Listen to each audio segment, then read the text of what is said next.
Manda a radiola. Pessoal, boa noite a todo mundo. Nós estamos aqui nesta sexta-feira, sexta-feira de feriado, ainda aqui no meio dessa pandemia. E como a gente vem fazendo com regularidade, várias lives para tentar passar informações, esclarecer os trabalhadores e trabalhadoras, a categoria petroleira, mas também os trabalhadores e trabalhadoras de maneira geral. E a gente sempre vem buscando aí temas de interesse da classe trabalhadora. Está hoje eu e o companheiro David Bacelar, que já fizemos uma live na quarta-feira passada. Voltamos aqui novamente, só que dessa vez temos dois convidados. Eu vou aqui me dedicar a apresentar o companheiro Clériston Bulhões, doutor Clériston Bulhões, advogado, muito conceituado no estado da Bahia e também a nível nacional, assessor jurídico do Sindicato Bahia, também assessora outras entidades sindicais com larga experiência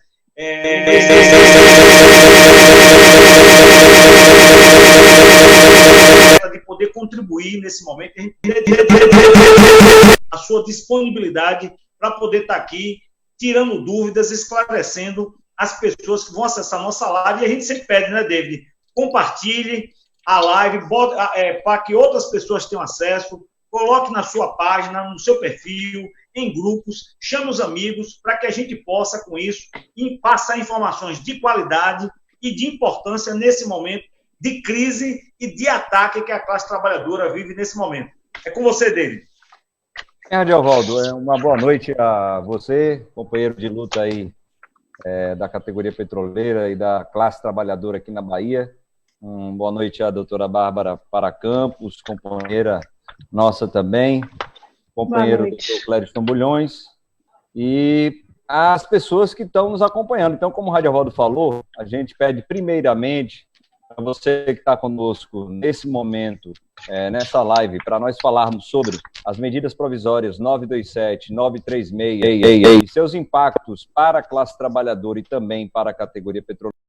Por favor, como o Radiovaldo colocou, esteja aí compartilhando na sua página, no seu perfil, no Facebook ou nas outras redes sociais, convidando seus amigos e amigas para estarem conosco nessa transmissão. A gente pede desde já que você que tem alguma dúvida sobre essas duas medidas provisórias, que por favor esteja enviando aí nesses comentários que estão aqui embaixo, para que tanto o doutor Clériston Bulhões quanto a doutora Bárbara Paracampos esteja nos ajudando a tirar essas várias dúvidas que com certeza cada uma tem nesse momento. Eu e o Radiovaldo ainda temos várias dúvidas, então é bem provável que também o companheiro, a companheira tenha.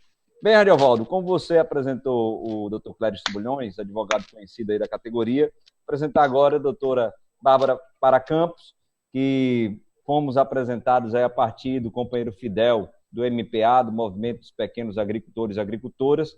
Ela também é especialista, como o doutor Clériston, na área trabalhista e na área previdenciária, já aí há 8 anos no mercado, ajudando os trabalhadores e trabalhadoras com essas demandas que atingem direitos na área do direito do trabalho e também do direito previdenciário. Então, temos uma oportunidade ímpar hoje, estamos aqui tirando as nossas dúvidas sobre as medidas provisórias que atingem, sim, em cheio, a classe trabalhadora e também a categoria petroleira. Contigo aí, Radiovaldo, as primeiras perguntas que já estão aparecendo, mas antes, talvez deixar aí os dois darem esse recado, esse boa noite para as pessoas que estão nos acompanhando. Com você, Clériston. Boa noite, Radiovaldo, boa noite, David Bacelar, boa noite, doutora Bárbara. É mais uma vez um prazer conversar com vocês, conversar com quem está nos assistindo, com a categoria petroleira e demais trabalhadores de outras categorias que nos assistem. É sempre importante conversar com os dirigentes, ainda mais dirigentes como você, que são liderança, porque nos trazem, obviamente, demandas e novas visões sobre o que nós estudamos, o que nós tratamos. Então, o direito de trabalho, como direito social, é extremamente dinâmico e o debate com vocês nos enriquece, nos traz as demandas do dia a dia que faz com que a gente sempre estejamos repensando o direito e analisando a melhor forma de atuar da categoria dos trabalhadores profissionais. Então, é um grande abraço que eu mando para vocês e Esperamos que tenhamos uma boa noite, com boas perguntas, enriquecedor para todo mundo. Boa noite a todos. Meu nome é Bárbara, eu sou advogada, como bem disse David. Apesar de eu ser advogada trabalhista há algum tempo, eu tenho desenvolvido, há 8 anos eu desenvolvo trabalho, David, só para parte reclamante. Antes eu era advogada de grandes escritórios. E eu tenho desenvolvido um trabalho nas minhas páginas de esclarecimento das pessoas, dos trabalhadores e também de empregadores, visando apaziguar as relações de trabalho. E aí, nessa época agora de coronavírus, é imprescindível, né? Porque as notícias estão rodando o tempo todo, notícias novas todos os dias, e realmente está um caos. Então, assim, o que a gente puder fazer para apaziguar, para tentar acalmar as pessoas e para dar informação, é o que eu estou tentando fazer.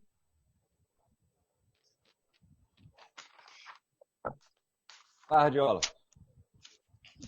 Bem, David, já tem aqui algumas pessoas entrando, e mais uma vez a gente agradece a todo mundo que está aí entrando na nossa live. Compartilhe, nós estamos transmitindo simultaneamente na página de David Bacelar, que é o nosso companheiro do Sindicato e da FUP, e também na minha página, e isso naturalmente para gerar um alcance maior possível, para a gente poder alcançar o maior número possível de pessoas. E fiquem à vontade para perguntar, tirar dúvidas, enfim.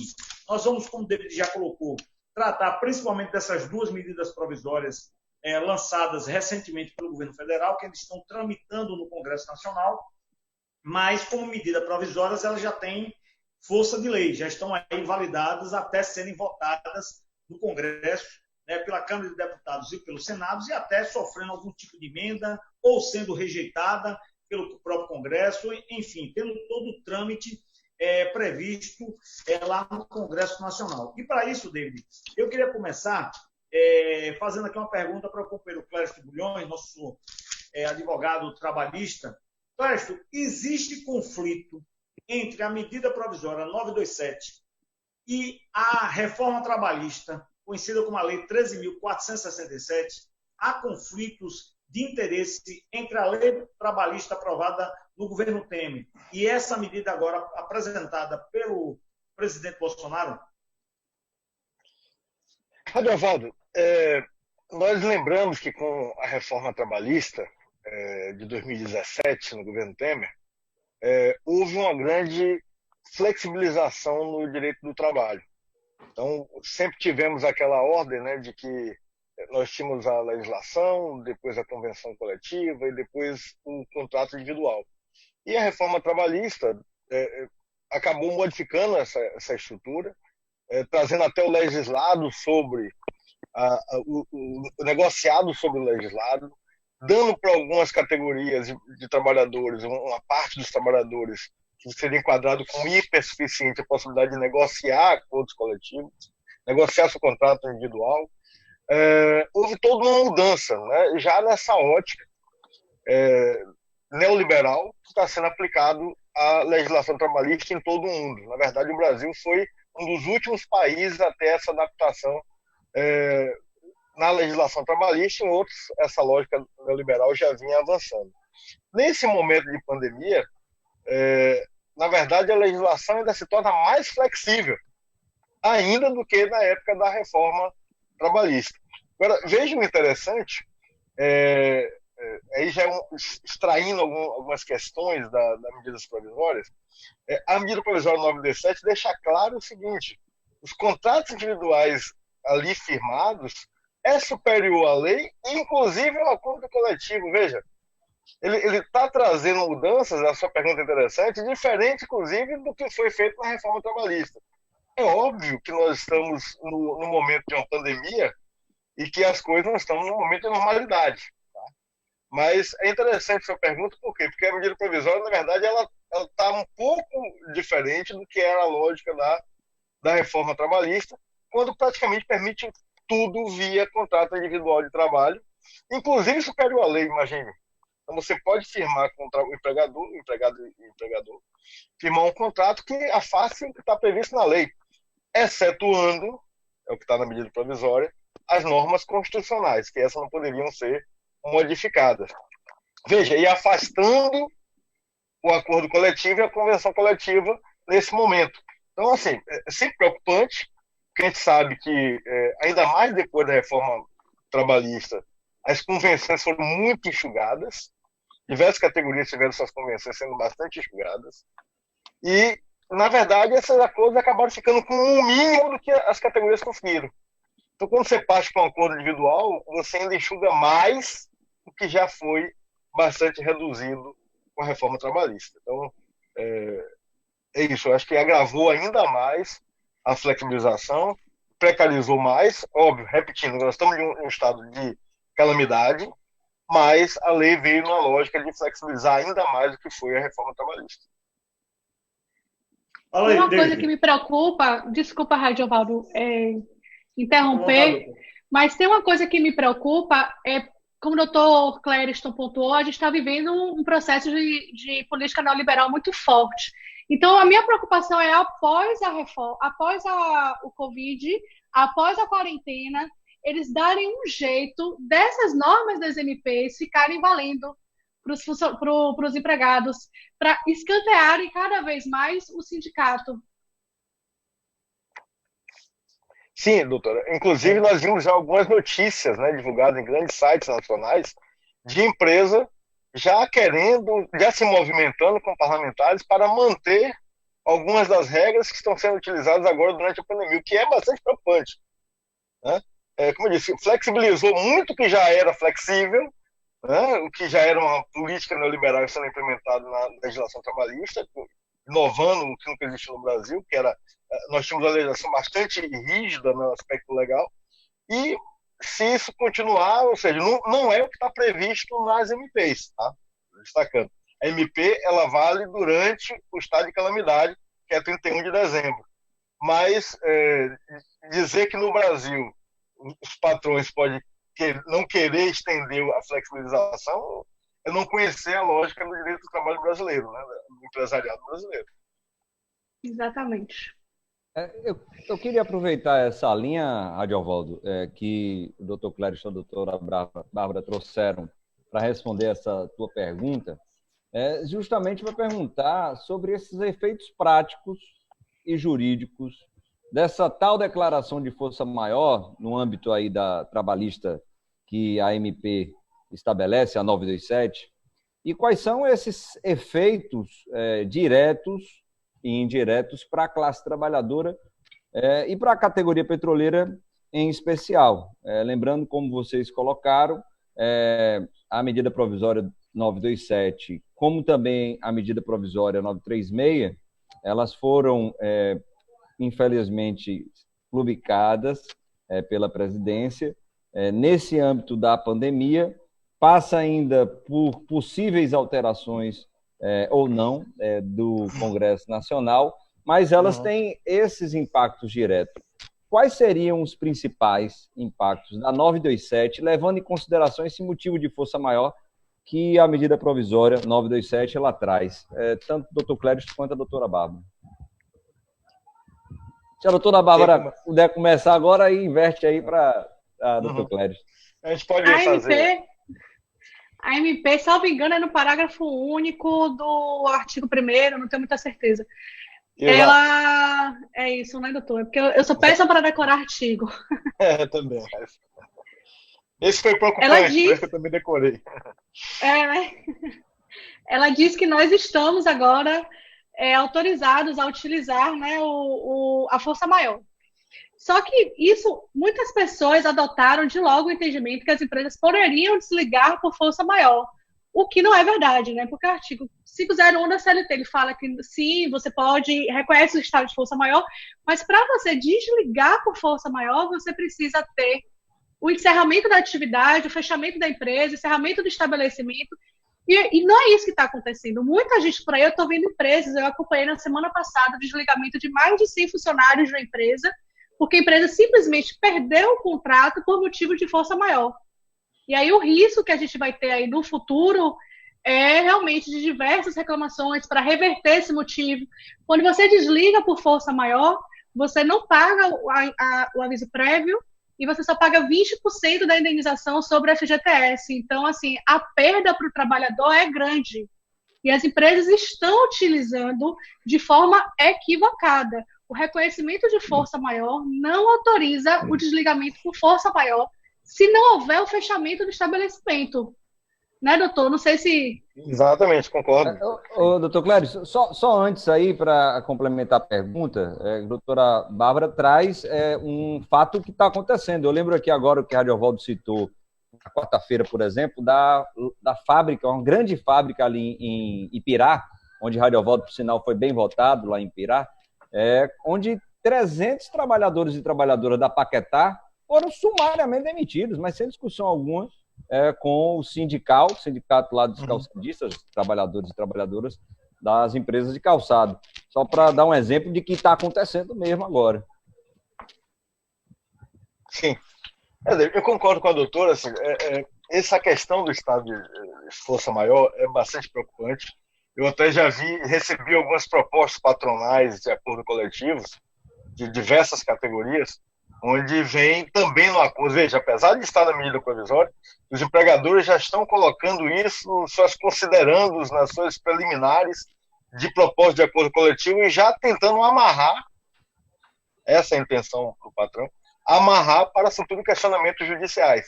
Ou seja, se a medida provisória cair, se essa questão não ficar na medida provisória, ela já se reforça com a declaração do sindicato de que estão no estado de força maior. Então, é uma questão preocupante por causa das consequências. E eu digo isso para os dirigentes sindicais e para os trabalhadores de forma geral, porque, para mim, toda essa aplicação do apoio emergencial, da ajuda compensatória, das medidas provisórias, primeiro, depende se a empresa realmente necessitou disso. Por quê? Porque na área da indústria, na área farmacêutica, na área de diversas categorias, o momento da pandemia está aumentando demanda. Isso. Em outras categorias está diminuindo demanda. Então, por exemplo, o comércio que está fechado diminuiu a demanda. Mas a indústria que faz água sanitária, que faz álcool, que faz tudo que está sendo utilizado nesse momento, ela tem uma demanda aumentada. Esse é um ponto. Então, para mim, os benefícios da lei têm que ser usados, já que é um dinheiro público, para as empresas que realmente necessitam. E quando a medida provisória diz que estamos no estado de força maior, para efeito trabalhista, para mim, a intenção do governo já é de tentar evitar essa discussão judicial do estado de força maior. Como eu disse, no estado de força maior, que impede um patrão de exercer essa atividade, ela depende do enquadramento do patrão. Se realmente ele foi impedido de exercer essa atividade. Porque tem muitos casos de empresas que já estavam em dificuldade financeira que podem utilizar a declaração de estado maior para economizar a rescisão. Isso, para mim, é uma fraude à lei. Isso está sendo uma fraude à lei. Então, outra questão, por exemplo, a Petrobras, né, você está falando da categoria petroleira. A Petrobras não está enquadrada na medida provisória 836, por expressa previsão na própria medida provisória, e se utilizando da definição da 827, de que estão no estado de força maior, para fazer redução de salários. E de forma discriminatória e não em geral, como até prevê no artigo 503 da CLT. Então, essa definição que a medida provisória está trazendo, está, na verdade, trazendo um cheque em branco para os patrões de uma forma geral, que para mim não é de uma forma geral. Tem que ser avaliada caso a caso e de acordo com a situação fática de cada empregador e cada atividade econômica, e que as consequências podem ser extremamente danosas, como a doutora Bárbara disse, para pagamento da FGTS, e existem algumas empresas ainda que estão querendo pagar metade do verba decisória. Isso para mim não se aplica. Ainda querem ir além. Né? Ô, Clério, a Paquetá estava dividindo em 24 vezes. Isso não tem previsão, viu, ninguém. Isso não tem previsão na medida provisória, deixando claro que você perguntou isso. Ontem o pessoal dos CRIMs também me perguntaram. Eles disseram, olha, não tem previsão na medida provisória de parcelamento de verba rescisória. A lei não prevê parcelamento de verba rescisória. Ele está exorbitando no momento. Nós já temos aqui várias pessoas que estão acompanhando, Clécio e doutora Bárbara, e já surgiram aqui algumas perguntas. Vou fazer a pergunta de Priscila Nunes. Ela pergunta o seguinte, Clécio e Bárbara. Então, essa redução de 25% é legal, mesmo sendo apenas para uma parte dos empregados? Radiola, agora minha filha responder primeiro. Né? Sim, Olha bem, a medida provisória prevê redução, a medida 937, tá? Ela prevê a redução de jornada e redução de salário ou a suspensão do contrato de trabalho. Então, a medida provisória está dizendo que o empregador pode reduzir a jornada de 25%, 50% e 70% e reduzir a remuneração nessa mesma proporção. Por outro lado, terá um apoio de um programa de benefício emergencial de emprego e renda que o governo complementará a outra parte, sendo que não repõe o patrimônio integral perdido pelo empregado. Por quê? Se o empregado reduzir 50% da remuneração, os outros 50% que seria pago pelo Estado, pela União, na verdade é calculado com 50% que aquela pessoa teria direito no seguro-desemprego. Relembrando para vocês, que a maioria obviamente não conhece essas regras do seguro-desemprego, mas o seguro-desemprego representa, para quem recebe até R$ 1.599%, 80% desse valor. Ou seja, se você tem R$ 1.500 de salário, seu seguro-desemprego será 80% desse valor. Ou seja, 1.200. Então, esse 50% não é de 1.500, é de 1.200. Então, você já tem uma redução para o empregado, nessa proporção do seguro-desemprego. Mesma proporção para 70%, mesma proporção para 25%. Então, aí que está a questão. A medida provisória diz que complementa, mas não complementa a totalidade do salário. E permite que esse empregado vá firmar acordo individual com o patrão diretamente se ele receber um salário até R$ 3.135, ou se ele tiver um salário acima de 2 tetos previdenciários e tiver curso superior, que seria, pela reforma trabalhista, se ele destacou no início, o hiper suficiente. Nesse intervalo, ou seja, acima de R$ 3.135 e abaixo de 2 tetos do INSS, o empregado teria que ser representado pelo sindicato através da negociação coletiva. Aí nós vamos para outra discussão do Lewandowski, que deixa para outra pergunta, mas pela medida provisória, essa redução é possível, é permitida pelo estado da pandemia e teria esse auxílio emergencial do governo através de meia proporção com base no seguro-desemprego do empregado. Olá, David. Eu sei que é complicado explicar essa matemática, tá? Mas é isso. Eu vou fazer uma live, doutor, com um calculista para explicar essa conta, para as pessoas aprenderem a fazer a conta. É sério, é verdade. Para as pessoas aprenderem a fazer a conta e elas poderem decidir se vão fazer o acordo ou não. Porque as pessoas estão assinando o acordo sem saber exatamente o que é que vão receber, né? Mas em relação à legalidade, só respondendo para ela, é legal, mas que é constitucional, não é. Então, a possibilidade de depois... não pode. Aí é o segundo sindicato debate, não pode reduzir salário. É o que eu disse, é o segundo debate. Reduzir, né? Pois é. Mas aí vai ter muita discussão, muito pano para manga, e aí vamos continuar aqui e a gente discute isso mais tarde.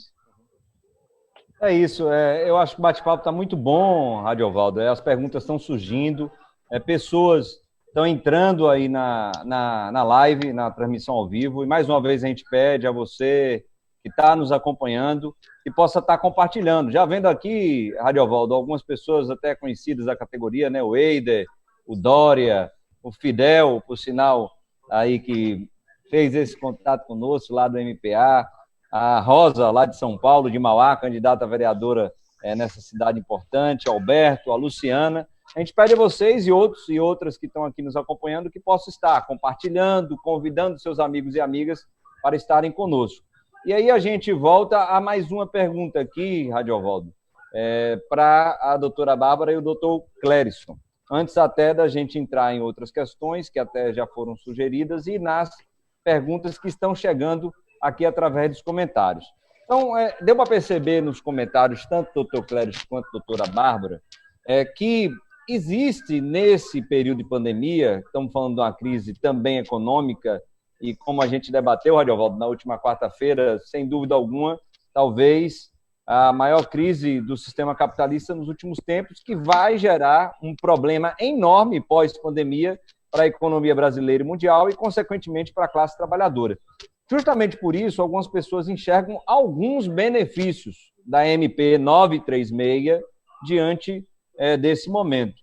Então, quais seriam esses benefícios que algumas pessoas enxergam da MP 936 para os trabalhadores e trabalhadoras, se, aí tem um se grande, se houver negociação e acordos coletivos de trabalho a partir de uma mesa estabelecida, com as entidades que representam esses trabalhadores e trabalhadoras? Seria essa pergunta direta, porque, como a doutora Bárbara colocou, e o doutor Clériston também, estão tentando fazer isso, mas sem acordo com o sindicato, através de acordos individuais. Mas quais os benefícios da MP 936 se houver negociação coletiva? Doutora Bárbara e doutor Clériston. Primeiro benefício é que com a negociação coletiva você pode reduzir quanto você quiser, você não fica limitado. Porque com acordo individual, você só pode reduzir 25%, 50% ou 70%. Com o sindicato, você vai negociar a redução de salário, a redução de jornada. A segurança, eu acho, muito maior para a empresa de fazer essa negociação, porque ela vai ficar com uma redução que não vai ter risco de futura alegação de inconstitucionalidade. Ou seja, o risco jurídico para a empresa é muito menor. Por isso também que eu não estou entendendo as pessoas, principalmente os advogados de reclamada, estarem se debatendo tanto contra a decisão liminar de Lewandowski, que para mim a decisão só traz mais segurança jurídica. Mas aí, enfim, você tem essa questão da redução, que você vai poder reduzir o percentual que você quiser reduzir, que for acertado na negociação, não vai ficar limitado. E você também tem a segurança de você estar negociando de fato. Para mim, o principal é isso. Com o sindicato, você negocia. Existe uma negociação. Por isso que é extremamente importante manter o sindicato aí no centro das atenções, das negociações e não escanteá-lo. Manter o sindicato sempre ali por perto, porque com o sindicato você vai ter uma negociação. Sem sindicato você vai ter uma imposição do empregador, pura e simplesmente. Tem uma empresa multinacional que eu também acompanhei, um funcionário, um cliente meu, que a empresa chamou ele para negociar uma suspensão, suspendeu 100% do contrato de trabalho dele, isso ainda na época da 927, não tinha ainda 936, não tinha ainda benefício emergencial. Suspendeu 100%, ele ficou apenas com ticket de alimentação de R$600. Essa empresa é uma empresa multinacional que fez isso com todos os contratos de trabalho. Todos. Quer dizer, pense aí como é que estão esses funcionários hoje. É a negociação da raposa com a galinha, né? Negócio doido. Doutor Clériston, nesse sentido, só lembra os casos aí do Sindiquímica, por exemplo, com o polo petroquímico, comparando até com a Petrobras, né? Porque tem uma diferença grande do que está acontecendo nesse sentido, né? Lá nos químicos, desde o início da pandemia, a maioria das empresas já buscaram o sindicato para firmar acordo coletivo sobre jornada de trabalho em especial, né? Como eu disse, essa área da indústria, poucas empresas pararam, né? A área industrial, seja na área química, seja na área petroleira, está funcionando. Óbvio que você não consegue funcionar em todas elas de forma uniforme, né? Porque algumas delas tem produtos emergenciais e tem outras que não têm produtos tão emergenciais que não estão vendendo tanto, mas de um modo geral a indústria continua a trabalhar e essas empresas têm buscado os sindicatos para firmar acordos coletivos, que obviamente, como a doutora disse, é mais seguro para a empresa, seguro para o empregado. Tem duas questões aí, David, que eu acho bastante importantes na sua pergunta. Dois pontos, viu? E a radiola que trabalha muito com privados vai entender isso também.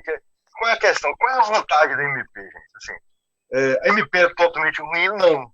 Infelizmente, o problema da MP é porque ela não garante a manutenção do trabalho.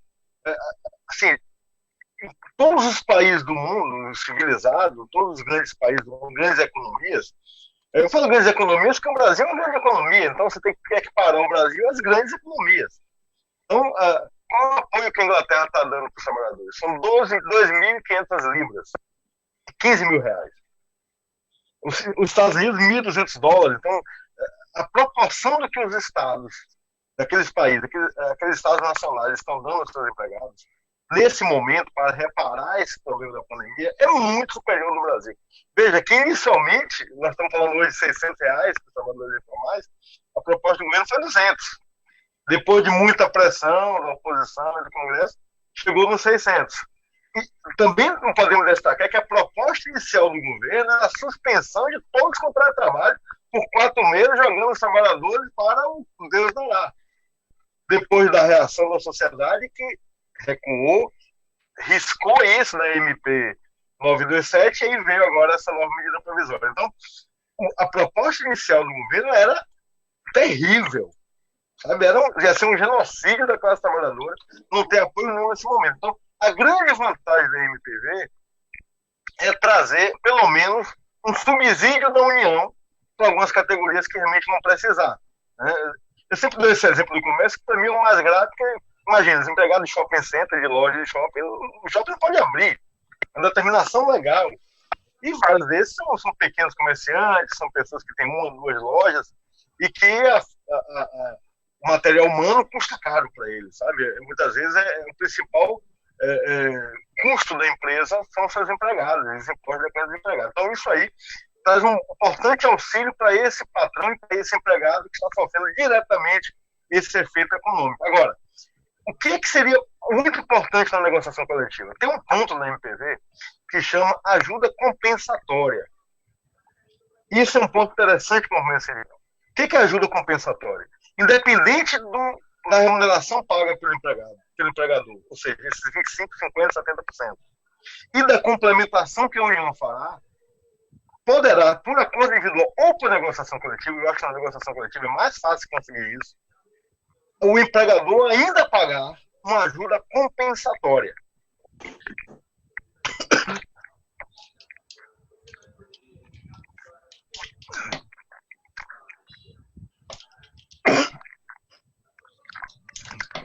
Então, quer dizer, essa alternativa, doutor, eu acho uma alternativa excelente para a empresa que está querendo evitar o passivo.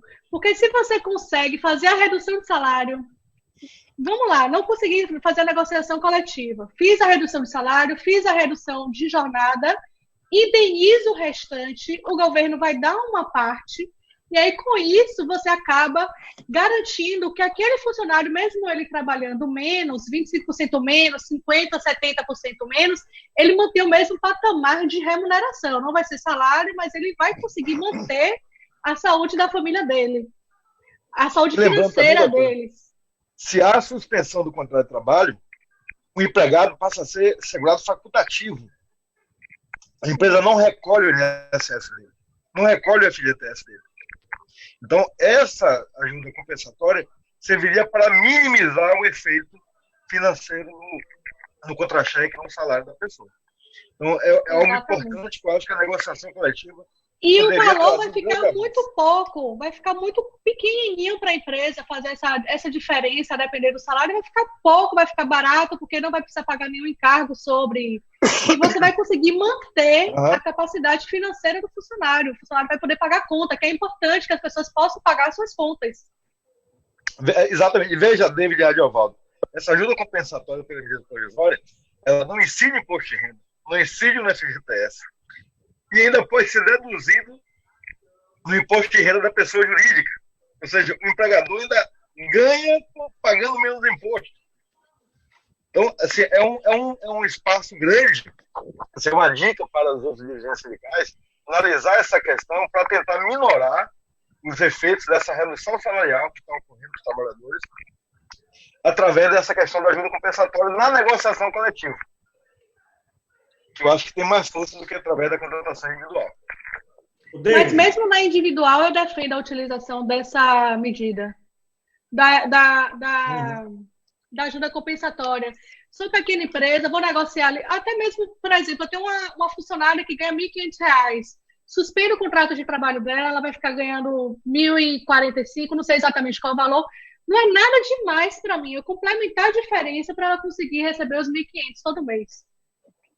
Então, assim, mesmo no individual, no 1 a 1, cara, a pessoa que só tem um funcionário, que tem poucos funcionários, dá para fazer isso tranquilamente, sem risco até depois de acabar gerando passivo trabalhista. O David, e Clécio e doutora Bárbara, tem várias pessoas participando, inclusive pessoas da categoria petroleira. A Petrobras já aplicou medidas reduzindo o salário de trabalhadores do regime administrativo. E uma companheira aqui, ela pergunta qual é a inserção, o que é que o sindicato pode fazer para barrar essa redução salarial que a Petrobras aplicou aí em milhares de trabalhadores. Isso, naturalmente, vale para outras empresas que, porventura, também tenham adotado a mesma redução salarial. Né? O que é que o sindicato pode fazer à luz dessa medida provisória para isso? E já aproveitando a deixa, Clécio, doutora Bárbara, circulou muito nos grupos de WhatsApp da Petrobras de que a 936 tem um dispositivo lá, um artigo que fala que essa regra não se aplica a empresas de economia mista. E a Petrobras foi lá e reduziu, mesmo assim, e aplicou, inclusive, já fazendo uma série de anúncios de outras medidas. Então, essa medida provisória vale ou não para as empresas de economia mista, no caso, como Petrobras e outras empresas públicas? Adiola, olha bem, a medida provisória 927 vale para todas as empresas, tá? A 927, a que trata do teletrabalho, que trata das férias individuais, que trata das férias coletivas, banco de horas, ela se aplica a todas, empregadores e empregadores. A medida provisória 936, que é a que fala da redução salarial e que fala da suspensão do contrato de trabalho e do benefício emergencial, do complemento pela União do benefício emergencial de manutenção de emprego e renda, não se aplica a empresas públicas, estatais, sociedade de economia mistas e subsidiárias, ou seja, Petrobras, Transpetro, PBio, Termo Bahia, todas as empresas da categoria aqui do Sindicato Bahia, não aplica a MP 937, que fala da redução de jornada e redução de salário. O que a Petrobras está fazendo? Ela está utilizando da 927, que declara que, para efeitos trabalhistas, nós estamos em estado de força maior.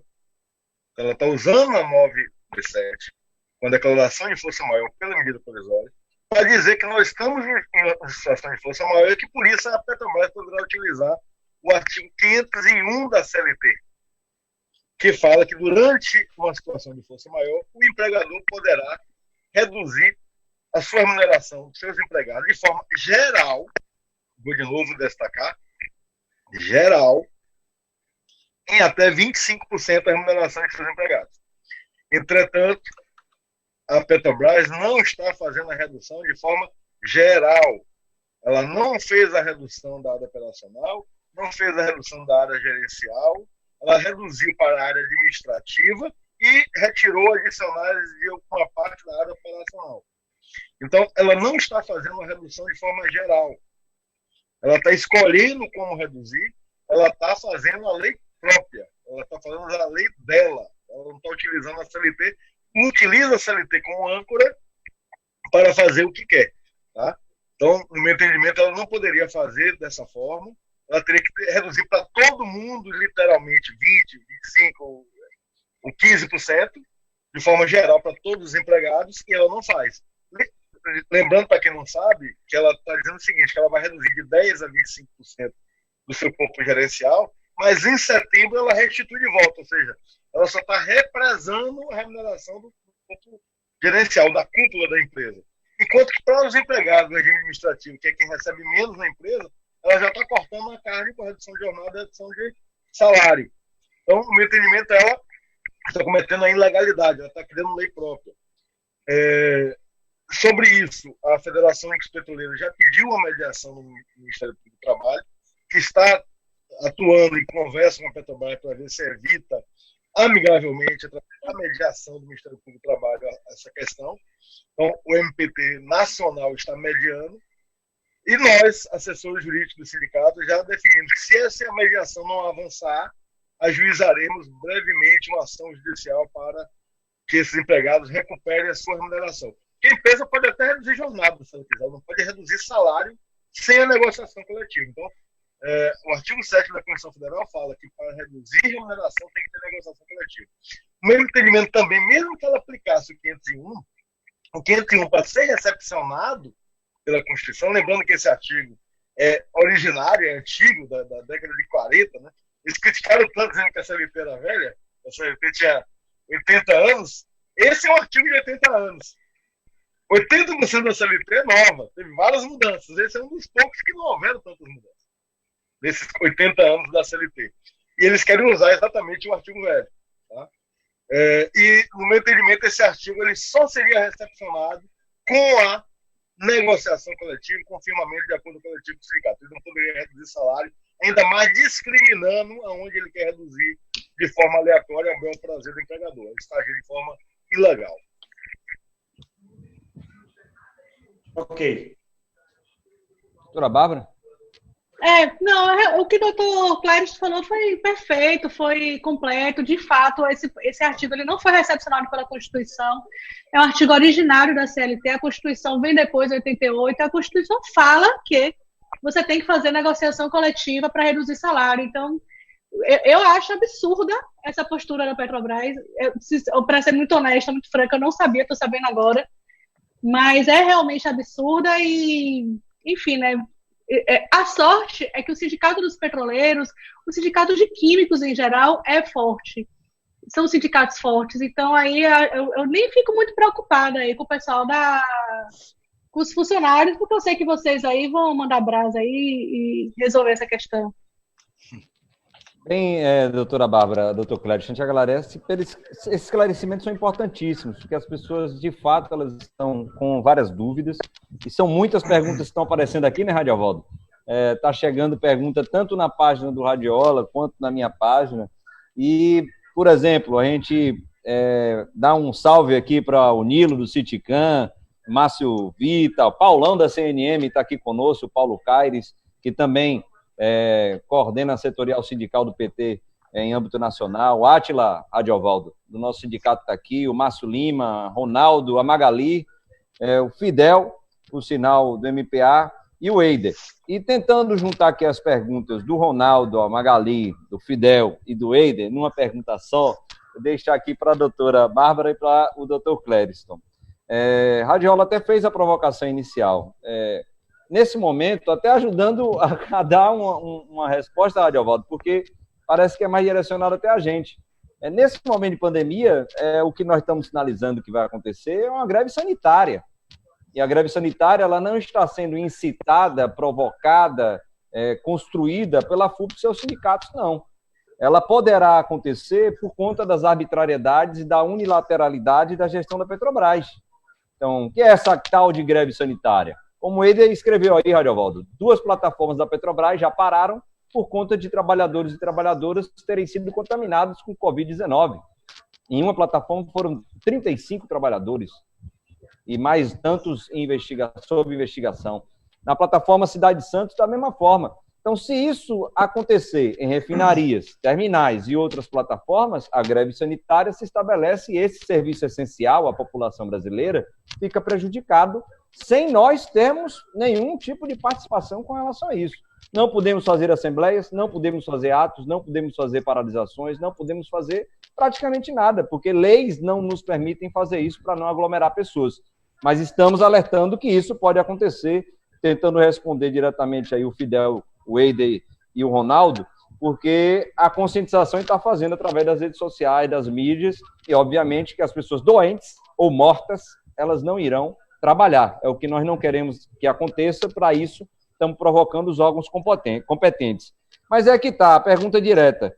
As empresas que já fizeram esses acordos individuais, antes dessa decisão do Lewandowski ou da decisão do STF, talvez no plenário, no dia 16, o que é que nós podemos fazer diante dessas decisões da Petrobras, da empresa de Seu Mané, das micro, pequenas empresas de Alagoinhas que estão demitindo pessoas, da Paquetá, da Elf, que demitiu 700 trabalhadores e trabalhadoras em Macaé, e estão fazendo outras mudanças, como redução de jornada com redução de salário, desrespeitando o que vocês colocaram. O que pode ser feito nesse momento, pelo menos através da Justiça do Trabalho? Primeiro, vocês vão ter que, vocês estão sendo comunicados. Imagino que vocês foram comunicados dos acordos, né? São acordos individuais que eles estão fazendo com os funcionários e suspendendo os contratos, é isso? No caso da Petrobras, reduzindo os salários. Não, da Petrobras é manifestamente inconstitucional, isso aí é questão judicial, acho que aí não vai ter jeito. Mas dessas outras empresas, se elas estiverem, a partir do momento que ela faz o acordo, ela tem que comunicar ao sindicato.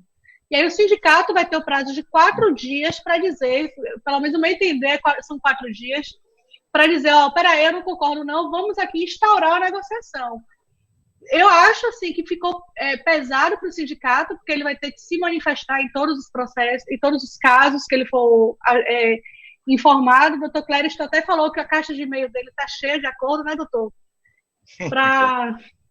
E o prazo eu acho que é muito curto, muito exíguo, para o sindicato analisar tudo isso e ir lá, peraí, não pode não fazer dessa forma. Se o sindicato não se manifestar nesse prazo, o acordo vai estar convalidado, né? O prejuízo maior para mim aí está sendo para o sindicato.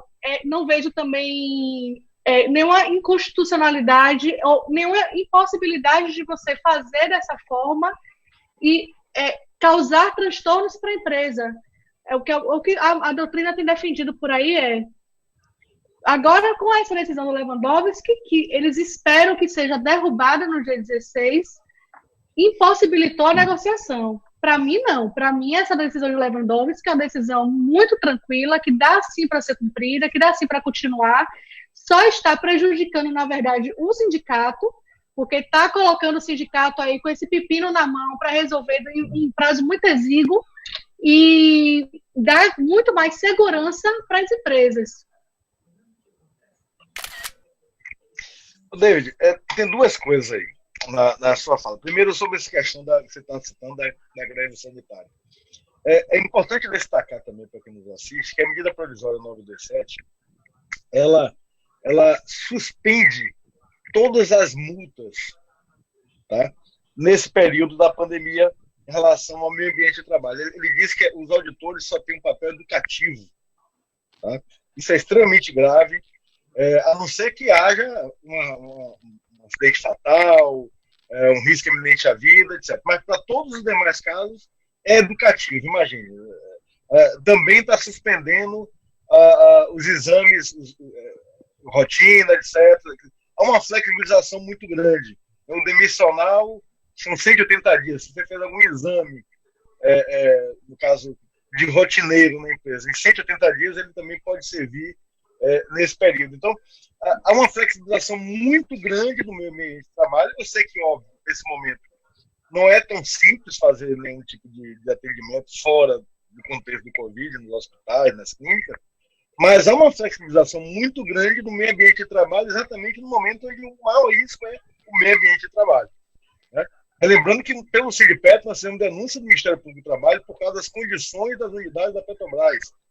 Porque todo mundo imagina que a unidade da Petrobras quem está de fora, óbvio. Imagina que é mil maravilhas, mas não é. Apesar de ser a maior empresa do Brasil, nós temos diversas dificuldades com o meio ambiente da Petrobras, especialmente com os terceirizados.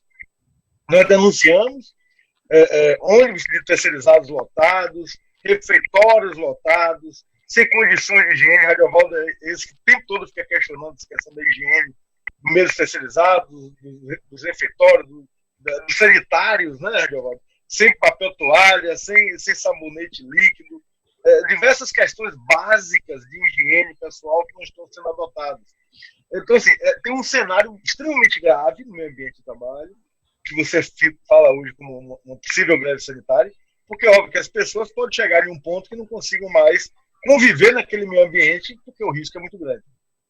Esse é um ponto bastante preocupante. Uma outra questão sobre o que fazer, assim, óbvio que se está reduzindo, né, o salário, gente, assim, nesse momento as pessoas terem que buscar o judiciário, como a doutora colocou. Eu também tenho pontuado por dirigentes sindicais que, nesse momento, todas as ações hoje que estão fora dessa questão do meio ambiente de trabalho, está tendo muita resistência no meio judicial. Conseguir eliminar nesse momento não é nada fácil, principalmente em relação à redução de jornada, por exemplo. Os juízes hoje estão muito preocupados em sobreviver das empresas, de manter as empresas vivas. Então, as empresas, quando vão se defender, vai dizer: vão morrer, a empresa vai ser inviabilizada. Então, o juiz, com medo disso, deixa a empresa fazer a coisa para depois decidir. Mas isso, gente, é importante que os trabalhadores tenham clareza disso, que o que fizer de ilegal agora, qualquer redução absurda, qualquer redução ilegal, qualquer prática ilegal que o empregador faça com o seu empregado, seja no ambiente de trabalho, seja com prejuízos financeiros, não impedirá que no futuro, depois que essa pandemia acabar, num processo judicial, um juiz venha condenar a empresa e condenar de forma severa por ela ter abusado. Eu acho que nesse momento, David Radiovaldo, um juiz condenou a empresa de forma pesada na pandemia não vai existir. Mas lembramos que as ações judiciais demoram. E possa ser que quando haja esse julgamento daqui a um ano e meio, 2 anos, que essa empresa esteja em outra situação financeira, o juiz seja bastante duro com ela. Que ela vai ter condições de pagar. Então, é um momento difícil, não é simples, o judiciário também não está num momento fácil de se lidar. Né? Como eu disse, os juízes estão muito preocupados com a vida e a saúde das empresas, como também dos empregados. Né? O juiz se preocupa com essas duas vidas, a vida da pessoa jurídica empregadora como da pessoa física empregada. Mas os abusos terão que ser tratados através das ações judiciais, e é o judiciário trabalhista que vai ter que tratar, o Ministério Público nas questões das atuações de mais imediata, a Superintendência Regional do Trabalho, que ainda existe, felizmente, com bons profissionais limitados, como nós estamos dizendo aqui, por leis do governo federal, mas que tem profissionais que são atuantes e querem fazer o seu serviço, que estão atuando, os auditores fiscais fazem um trabalho muito bom aqui na Bahia como no Brasil. São profissionais também sérios e que estão, repito, limitados apenas pelos ditames abusivos do governo, que ficam limitando sua atuação. Mas são atuações importantes que têm ido nas empresas e têm fiscalizado essas questões absurdas que estão acontecendo.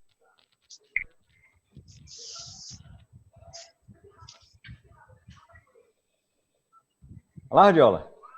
Você que estava com as perguntas aí do pessoal que lhe mandou na sua página. Essa pergunta, Crespo já respondeu essa questão muito que tem afligido aí a Petrobras. E aí, um companheiro aqui, Crespo, perguntou na mesma linha em relação ao corte de adicionais.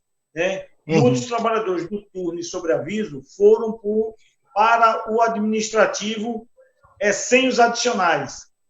Eles estão perguntando, essa medida é legal? O que é que cabe fazer diante dessa postura da Petrobras? Valdo, essa discussão dos adicionais habituais que o trabalhador da Petrobras possui e que agora está, nesse momento de pandemia, sendo retirado, é uma discussão um pouco mais complexa. Tá? Eu digo por quê? Porque a empresa está tratando uma situação que muitas vezes é individualizada ao atacado. E aí está surgindo essa demanda toda porque a empresa está agindo ao atacado, não observando essa questão de uma forma cuidadosa. A Lei 5.811 permite que o empregador retire os adicionais, tá? E indenize o trabalhador quando retira o adicional. Então, o adicional não é algo imutável, não é algo que o trabalhador não possa ter retirado. O empregador, se tirar o trabalhador do turno, ele pode retirar, a lei permite, mas obriga que ele indenize esse trabalhador. O que a Petrobras está fazendo é dizer que durante a pandemia está retirando do turno, não indenizando, apenas reduzindo essa remuneração. Aí que vamos para a análise. Ela pode reduzir, pela lei pode, só que ela indeniza. Vale a pena indenizar agora? Esse é um debate. E se o trabalhador buscar essa indenização nesse momento, ele pode receber a indenização e deixar de receber esse adicional lá na frente. Porque se a empresa indeniza ele agora, quando passar a pandemia, a empresa pode não querer colocá-lo de novo no turno ou retornar esse adicional porque já indenizou ele. Ok? Agora, se ele não indeniza, ele pode retornar, voltar e discutir esse tempo passado? Pode. Então, é uma situação que nós vamos ter que analisar caso a caso durante esse processo. Ver essas situações de pessoas que foram obrigadas, exatamente por causa da idade, por causa da situação gravídica, diversas situações concretas do mundo real, do mundo concreto que está sendo colocado nessa situação dos adicionais da Petrobras, e avaliar nessa parte da ação, qual o efeito financeiro e para o contrato de trabalho. Eu estou dizendo isso. Se a gente busca a indenização agora, muitos deles que têm uma longa vida com a empresa, pode ser que a empresa não coloque ele no turno porque ele já indenizou. A gente sabe que isso já aconteceu em outros casos. Então, não é uma situação simples. Nós estamos observando isso, nós estamos tendo reuniões semanais do corpo jurídico da FUP dos sindicatos, já tivemos 2 tratando desse tema. E na nossa compreensão como assessor jurídico é que precisamos ter mais elementos e talvez atuar com setores, ou seja, com grupos de trabalhadores para avaliar cada um de acordo com a sua necessidade, de acordo com a sua situação. Por exemplo, se ele está saindo do PDV, se ele não está saindo, se ele vai querer continuar no turno, se ele não vai continuar no turno, se aquela unidade dele está sendo desmobilizada, então ele não tem uma perspectiva daquela unidade, então ele pode querer indenização, compreendeu? Porque eu acho que não é uma ação que vai ter um efeito igual para todos. Vamos ter grupos de trabalhadores objetivando questões diversas. Mas eu entendo que a empresa está exorbitando, aproveitando o momento para reduzir os salários e criando esse transtorno dos trabalhadores e de uma forma bastante ruim, porque não tratou com eles, nem tratou com os sindicatos. Eu acho que para a doutora Bárbara é um tema mais complicado, né, doutora? Porque é bem específico. Não, a única coisa que eu tenho certeza é que a gente vai ter muita demanda trabalhista daqui para frente. Eu fico imaginando a Petrobras, que a Petrobras está fazendo isso com os funcionários. Imagine as empresas por aí, o que é que não estão fazendo, né? Então, eu falo a Petrobras porque a Petrobras é fato, não estou aqui para puxar saco de ninguém, não, mas tem um sindicato forte. Imagine aí transportadoras ou outras empresas que têm 20, 30 funcionários e não têm sindicatos tão fortes e tão atuantes, né? E aí imagine a confusão que não vai ser nos próximos 10 anos, sei lá, talvez até 15 anos na Justiça do Trabalho por conta dessa pandemia agora.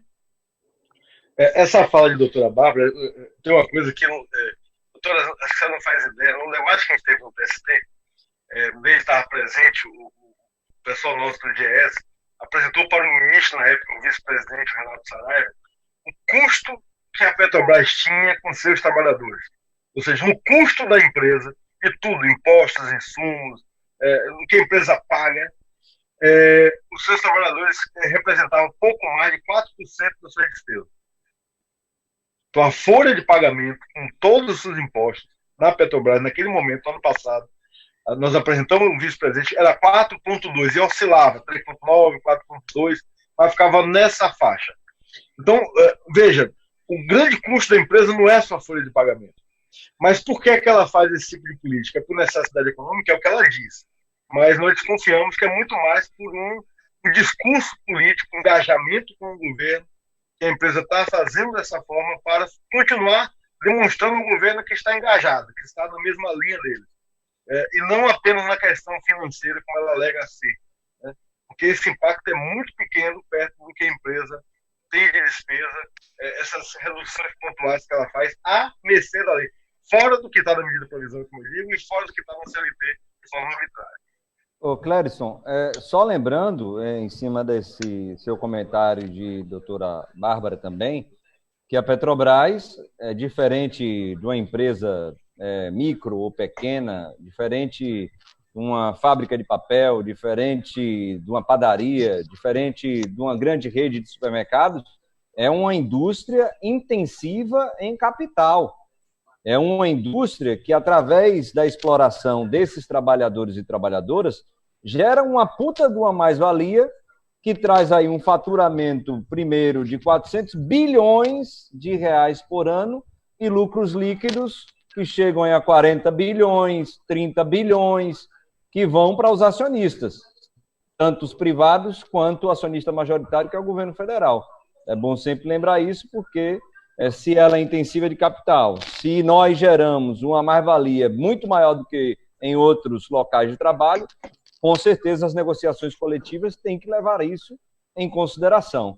Agora, Radiovaldo, a gente está percebendo que a gente está ultrapassando, chegando a 1 hora de live. Eu vou só, Radiola, fazer uma pergunta que apareceu aqui. Se você tiver alguma outra que esteja aparecendo para você, a gente remete também para a doutora Bárbara e o doutor Clérison, a gente tenta ir encerrando aqui a nossa live. Então, eu vi aqui o companheiro Fernando Lisa, por sinal do Amazonas, está aqui conosco, Jesus Maria, Luciana Vieira, Alberto Aguiar, Sandro César, Denise Cerqueira, pessoas que estão entrando, fazendo comentários e enviando perguntas. E uma dessas perguntas tem a ver com o que Radiovaldo colocou, hibernações, fechamento de unidades. No meio dessa pandemia, a gestão da Petrobras está alegando a crise geopolítica do petróleo no mundo, preço do barril ainda com valores baixos, um acordo que foi fechado ontem entre a Arábia Saudita e Rússia, nós teremos a retomada de preço, talvez não no mesmo patamar, mas vai subir, e nesse momento a Petrobras está fechando unidades. No Ceará, Piauí, Rio Grande do Norte, Sergipe, Alagoas, Bahia, Espírito Santo, Norte Fluminense. Estamos falando aí de quase 6, 7 mil trabalhadores e trabalhadoras diretas, fora os terceirizados e do setor privado, que a Radiovaldo sempre faz questão de mencionar. Então, o Jesus Maria, ele pergunta isso, o que é que pode ser feito no intuito de salvaguardar esses empregos, tanto dos próprios quanto dos terceirizados? Essa, então, a última pergunta que faço aqui dos comentários, pedindo desculpas às demais pessoas que fizeram aqui na minha página, o tempo não nos permite fazer todas, mas desde já a gente agradece aí a sua participação, e com certeza a doutora Bárbara e o doutor Clériston vão estar respondendo essa e a outra pergunta que o Radiovaldo vai estar fazendo. Doutora Bárbara, doutor Clériston. Bom, nesse caso, eu acho que é o caso do sindicato ajuizar a ação de reintegração desses funcionários, né? Desses desligamentos que estão ocorrendo. Eu tenho visto várias decisões por aí deferindo essas reintegrações quando o desligamento em massa se deu por conta sem negociação, sem se comunicar ao sindicato e simplesmente fecharam as unidades e desligaram.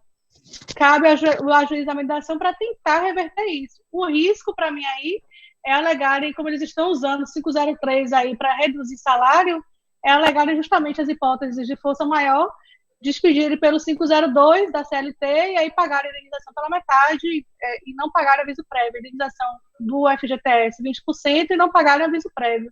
E ainda tem gente dizendo por aí que não está conseguindo se habilitar no seguro-desemprego por o motivo da rescisão estar por força maior. Eu não sei se vocês já receberam alguma demanda em relação a isso, mas eu tenho clientes que estão com esse problema, com essa dificuldade. Isso, só lembrando, Clédio, antes de você entrar nessa questão, que tiveram 12 demissões agora de petroleiros e petroleiras nesse momento. Infelizmente, nós já conseguimos reverter dessas 8 demissões com ações judiciais nesse sentido de reintegração, no Espírito Santo e lá no Litoral Paulista, ou seja, o Sindipetro ES e o Sindipetro LP conseguiram vitória nessas ações de reintegração nesse momento. Doutor Clériston. Pessoal, assim, foi uma das primeiras perguntas que a Radiovaldo fez, foi a Petrobras subsidiária está inserida na medida provisória 936 e nós respondemos que não. A medida provisória expressamente exclui a Petrobras e empresas públicas dos seus efeitos, né? Vamos dizer assim, redução de salário, suspensão do contrato de trabalho. Por que eu estou dizendo isso? A ausência da empresa pública também é um sinal para a empresa pública. Nós estamos no momento de uma pandemia, onde o mais importante é a garantia do emprego e da renda das pessoas. O mundo inteiro está debatendo isso. A exclusão da empresa pública e da sociedade de economia mista dessa medida provisória é exatamente porque é o papel do Estado, da União, subsidiar a renda e o emprego nesse momento. Então, não poderia uma empresa pública utilizar essa medida provisória para fazer com que a União cobrisse esse apoio emergencial, que é a obrigação dela. Que é a obrigação dela por ser empresa pública, por ter um papel social, por ter uma finalidade social. Então, a empresa pública que utiliza desse momento para demitir, para reduzir salário, na minha opinião, ela está afrontando o próprio objetivo do apoio emergencial, que é fazer com que a União Federal e o poder público subsidiem a sociedade nesse momento. Então, ela está afrontando tudo o que está sendo pontuado, o que está sendo elaborado pelo Congresso, pelo governo federal, por governos estaduais e municipais, nesse cenário. Então, está indo na contramão da ordem mundial, dos Estados Unidos, da Inglaterra. Nós estamos vendo estados extremamente neoliberais agindo de forma a preservar empregos, a remunerar as pessoas, a garantir renda mínima. Então, como pode uma empresa pública, nesse momento, demitir? Como pode uma empresa pública, nesse momento, fazer restrição e redução salarial, hibernar, retirar? Porque, assim, a hibernação, quando ele hiberna e transfere o empregado, aí se pagar o adicional de transferência, manter a remuneração, é uma questão. Agora, o desligamento, o fechamento, o impacto disso nos terceirizados, que é muito pesado, a gente lembra disso, que quando fecha uma unidade da Petrobras, o impacto no terceirizado se multiplica por 3, 4. Essa é uma regra. Então, é uma contradição, é um contrassenso em todos os sentidos no presente momento. Assim. Foi o que eu disse ontem nos químicos, para mim não é civilizado. Sabe? É um conceito assim, do direito do trabalho do que é civilizado, do que é agir em relação ao vulnerável. O empregado, nesse momento, é o vulnerável. O trabalhador é o vulnerável, que teria que ser preservado pelo poder público. E quando a empresa pública não assim faz, porque a Petrobras e outras sociedades de economia mista, ela sempre é aquela cobra de duas cabeças. Né? Quando ela quer, ela é pública. E quando ela não quer, ela é privada. Então, ela é privada para disputar mercado, ela é privada para demitir, e ela é pública quando você entra com a sala e diz, aqui tem dinheiro público, a gente não pode fazer isso, não pode fazer aquilo. Então, ela quer usar a lei só para benefício. Enquanto o papel dela, ainda mais numa pandemia, é de manter empregos, manter remuneração e não fazer o inverso. Então, a prática da Petrobras e outras unidades subsidiárias de demitir, hibernar e causar prejuízo ao empregado nesse momento é um contrassenso a tudo que está sendo feito durante a pandemia no mundo, não é só no Brasil, no mundo, com a questão da preservação e preservação das pessoas nesse momento da sua renda mínima. Clériston e doutora Bárbara, para fechar aqui o bloco de perguntas, sugiro aqui algumas perguntas, inclusive, Clériston, um pouco fora da nossa categoria. Primeiro, uma pessoa pergunta se é possível reduzir o salário em 30%. Parece que é uma proposta de uma empresa que... Só com negociação coletiva. 30% só negociação. Que não é da área da Petrobras. A doutora Bárbara já está dizendo que só com negociação coletiva. A segunda pergunta... A medida provisória, Radiola, ela traz um prato feito.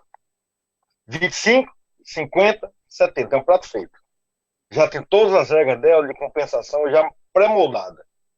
Você só pode fazer naquela regra. Se você quiser fora dessa regra, você tem que ir para a negociação coletiva. E aí qual é a questão da negociação coletiva? É que você pode mexer na negociação coletiva. Só que para o poder público não altera. Se você reduzir abaixo de 25% do salário, ele não complementa nada. Se você reduzir acima, ele complementa 25%. Então, é uma situação um pouco de prato feito a medida provisória nesse sentido da redução. Ok, a segunda pergunta é a seguinte, Clériston. Uma empresa de transportes aqui de Alagoinhas não pagou os salários deste mês agora, que era no 5º dia útil. A justificativa era que a empresa estava aguardando a implementação dessa medida provisória. Os trabalhadores querem saber se é legal suspender o pagamento do salário do mês de março por conta dessa medida provisória ou não. Isso é ilegal, não, totalmente ilegal. O que é que acontece? A medida provisória, a 927, é de 1º de abril. A segunda foi agora mais recente, alguns dias atrás, mais ou menos 5 de abril. Então, o que é que diz a medida provisória? Quando a empresa fizer redução de salário ou a suspensão do contrato para pagamento da União, ela tem até 10 dias para acessar o Ministério da Economia, informar essa redução, informar quais os contratos de trabalho ela está fazendo essa redução, e, a partir daí, a União terá até 30 dias para pagar a esse empregado, retroagindo a data da assinatura do contrato. Se ele deixa passar os 10 dias da assinatura do contrato, o pagamento é 30 dias a partir da comunicação, para ficar mais simples. Ou seja, se você firmou um contrato no dia 1º, você tem até o dia 10 para notificar o Ministério da Economia e dizer: eu fiz pactuei uma redução de 50% do salário. Aí o Ministério do Trabalho tem até o dia 1º do mês seguinte para lhe pagar a complementação dela. Se você deixar passar o dia 10, e, por exemplo, só notificar o Ministério do Trabalho dia 15, a pessoa só recebe 30 dias após, 15 do mês seguinte. Isso é o apoio do governo. A empresa é obrigada a manter a remuneração dela. A parte que ela reduziu, ela mantém, desde que haja uma redução de jornada e redução de salário. Se ela faz a suspensão do contrato de trabalho, aí é 100% pago pela União. A regra é essa. Agora, se a empresa tiver mais de 4.800.000 de renda no ano de 2019, de rendimento no ano de 2019, ela é obrigada a pagar 30% e a União 70%. Tá? Mas os 30% dela, ela tem a obrigação de pagar nas suas datas, até o 5º dia útil. E a União, naquela mesma regra anterior, na sua notificação através dos aplicativos, através do site da União, feito pelo empregador. O empregado não faz nada. Tudo isso é feito pelo empregador, o empregado recebe da União e da empresa automaticamente. Então, essa fala da empresa de que não pagou porque está esperando o apoio emergencial não é verdade, até porque o apoio emergencial só irá sair daqui a 30 dias. Ou seja, se ela notificar agora, só receberá em maio. Abril é maio, maio é junho, junho é julho. Ok? Então, a União só paga 30 dias após. Relembrando que é um dinheiro público, gente. Tem toda uma burocracia, todo um mecanismo necessário de um prazo, de um tempo, para ser efetivado. Então, a empresa não está falando a verdade, está assim, iludibriando os trabalhadores, viu, Adriano? Sinto muito. Talvez, doutor, a empresa esteja falando que não pagou ainda porque está esperando aquele benefício do financiamento da folha de pagamento. Não é justificável, teria que já ter pago. Aí já talvez seja esse benefício que a empresa esteja falando. Né? Porque realmente exato, os bancos... é outra MPV, né, doutor? Não é essa. Isso. Deve ser isso, que a empresa não pagou ainda, porque pode ser esse benefício. Agora, aplicar retroativamente a MP, ela não vai poder, ela vai ter que pagar o salário de março. Talvez ela esteja esperando o financiamento desse salário pelo governo. Exato. Isso aí pode ser. É o financiamento, que é o empréstimo, né, que o governo aquele empréstimo de 3,75% ao mês, que vai garantir estabilidade também de 60 dias.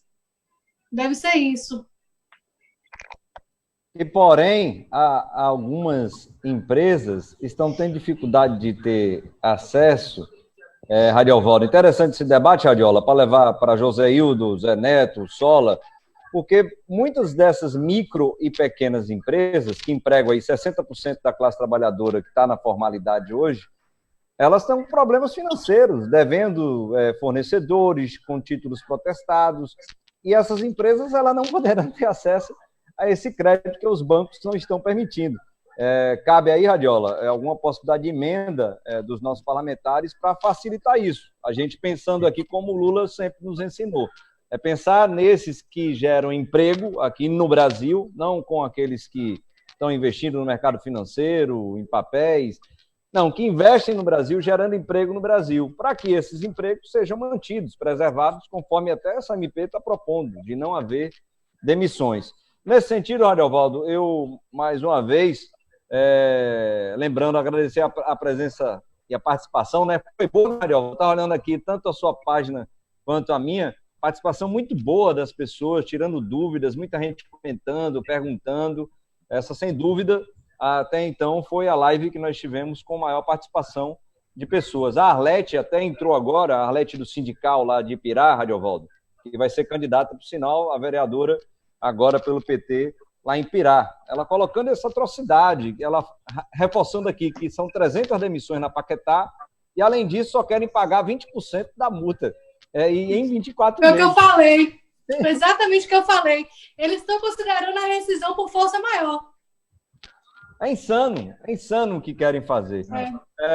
Então, Radiovaldo, eu acho que cabe, como a gente já tem feito, procurar os nossos parlamentares que estão no Congresso Nacional. Hoje, quem está, de alguma maneira ainda, tentando ajudar a classe trabalhadora e micro e pequenos empresários é o Congresso a partir da oposição, que está trabalhando de forma aglutinada, pressionando o Rodrigo Maia, que faz aí uma disputa óbvia com o Executivo, que é esse presidente asno que está aí na presidência da República, que é o Jair Bolsonaro, e a gente tem conquistado algumas coisas. Todas essas leis estão saindo por conta do papel que o Congresso Nacional deve exercer nesse momento de crise. Então, Radiola, eu acho que cabe a nossa maior participação nesse processo, principalmente de subsidiar os nossos parlamentares que lá estão com essas informações que nós estamos aqui debatendo. Então, encerrando aqui a minha participação, tem o Radiovaldo, por último, o Clériston e a doutora Bárbara para fazerem suas considerações finais, mas desde já, dar um beijo no coração de cada um e cada uma e agradecer por esse momento e passando a palavra aí para a doutora Bárbara, doutor Clériston e Radiola, fechando a nossa live.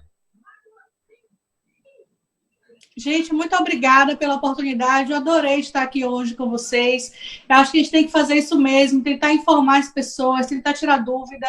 É o que eu tenho feito no meu dia a dia, nesse período de quarentena, né, através de minhas redes sociais.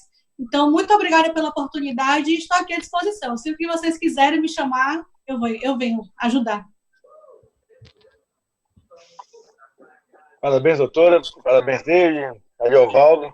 A quem nos assiste, realmente é importante esses debates, nós estamos todos sem poder nos reunir, né? É sempre muito melhor quando a gente faz nossas reuniões, as nossas assembleias, falar diretamente com as pessoas, ver com quem a gente fala é sempre tão bom, né, pra gente. Radiovaldo então adora, e David adora falar em público, né? Deve estar sentindo muita falta, porque nessas lives a gente fala, mas não sabe para quem está falando, a gente não vê quem está do outro lado, né? Eu, particularmente, não estou vendo. Vocês podem até estar enxergando muita gente, mas eu não consigo ver. Então, é interessante, é uma novidade, é uma situação...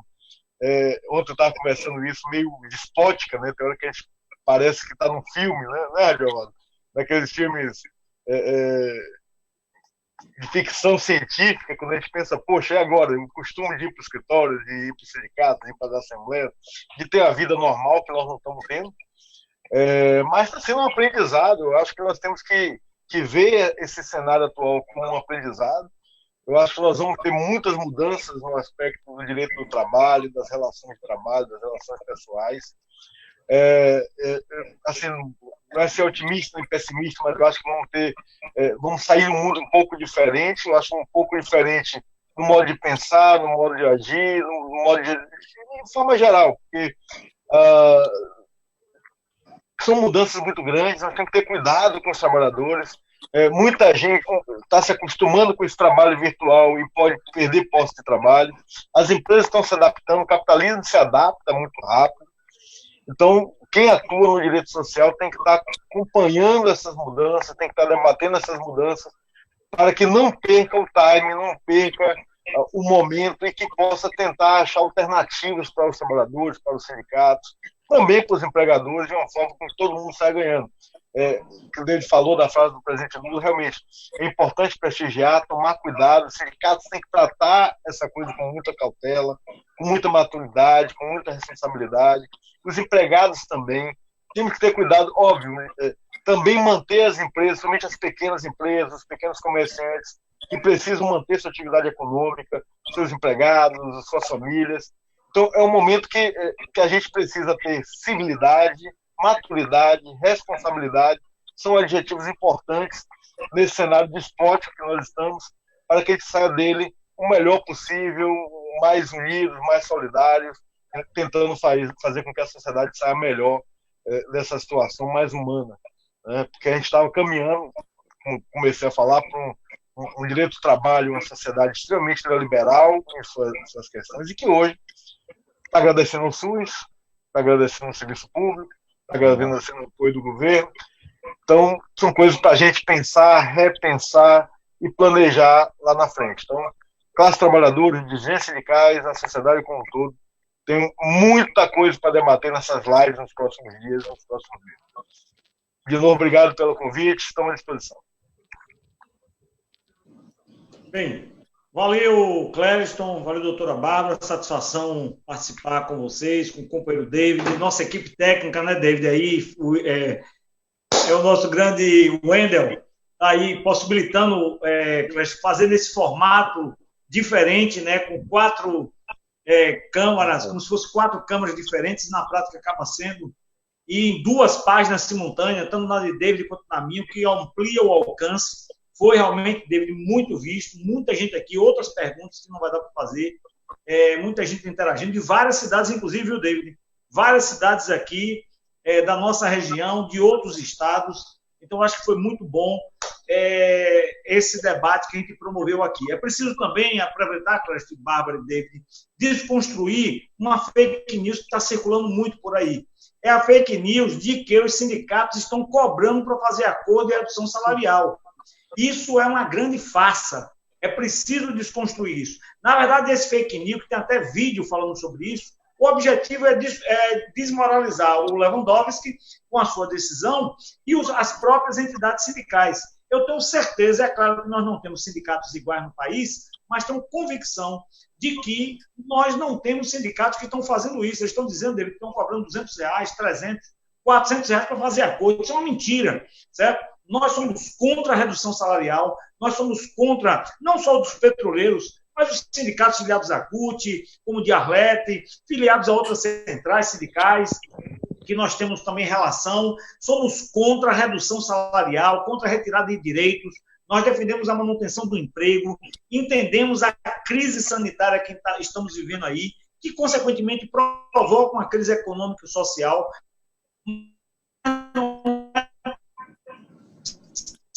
Possível aceitar que o trabalhador tem que pagar olha os grandes empresários, proteger as grandes empresas, inclusive deve negociado com eles próprios, né? Eles próprios negociam com o governo essas ações de proteção do capital. Enquanto isso, os trabalhadores estão aí pagando a conta e com toda a dificuldade provocada pelo governo Bolsonaro. No caso do Sindicato Bahia, nós vamos continuar lutando juntamente com a nossa federação para defender a Petrobras, defender os direitos dos trabalhadores petroleiros, da categoria petroleira, do setor privado, defender os empregos e defender também os trabalhadores na questão da saúde, né? Para que a gente tenha o menor número possível de pessoas contaminadas, que a Petrobras adote as medidas necessárias para poder proteger o trabalhador. Clériston, valeu. Você, como sempre, meu parecer, pelo amor de Deus, segunda-feira, você sabe o que eu estou falando. Na segunda-feira, estou lhe cobrando um parecer. Doutora Bárbara, foi uma satisfação enorme. Clériston, amanhã, 19h, lá no Instagram. Galera, olha, David, amanhã tem Instagram do Sindicato Bahia. Isso. Só acessar lá, vai ter de volta aí, Clériston, junto com o nosso companheiro Jairo Batista, coordenador do nosso sindicato. Vai estar lá debatendo esse e outros assuntos no Instagram do Sindicato Bahia, para poder esclarecer ainda mais a classe trabalhadora, os petroleiros e petroleiras da Bahia e do Brasil. Valeu, bom final de semana para todo mundo e, David, até a próxima. Vamos marcar aí para a gente continuar debatendo assuntos aí de interesse geral. Adiola, só para lembrar, quarta-feira, semana que vem, 8 horas, nós estamos juntos de novo aí. Vamos nessa. Abraço. Ontem foi sobre rock, viu? Ontem foi sobre rock, o negócio bombou do rock, viu? Abraço, pessoal, boa noite. Um abraço. Valeu, beleza. Tá, boa noite.